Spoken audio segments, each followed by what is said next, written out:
தினம் ஒரு தியானம். இதோ நான் ஒரு தூதனை உனக்கு முன்னே அனுப்புகிறேன். யாத்திராகமம் அதிகாரம் 23 வசனம் 20. கர்த்தர் உன்னோடே தம்முடைய தூதனை அனுப்பி உன் பிரயாணத்தை வாய்க்க பண்ணுவார் என தன்னுடைய ஊழியக்காரனுக்கு சொன்ன ஆபிரகாம்.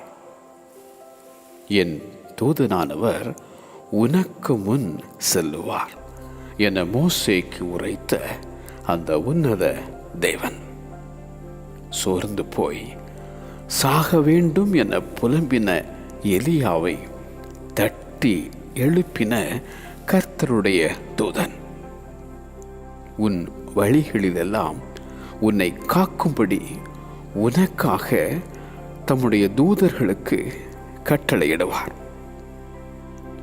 சிங்கங்கள் என்னை சேதப்படுத்தாதபடிக்கு தேவன் தம்முடைய தூதனை அனுப்பி அவைகளின் வாயை கட்டி போட்டார் என்ற அந்த தானியேல்.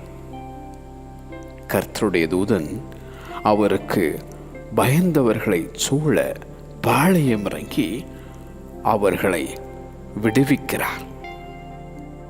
உன்னையும் விடுவிக்க உனக்கும் ஒரு தூதன். இதோ நான் ஒரு தூதனை உனக்கு முன்னே அனுப்புகிறேன்.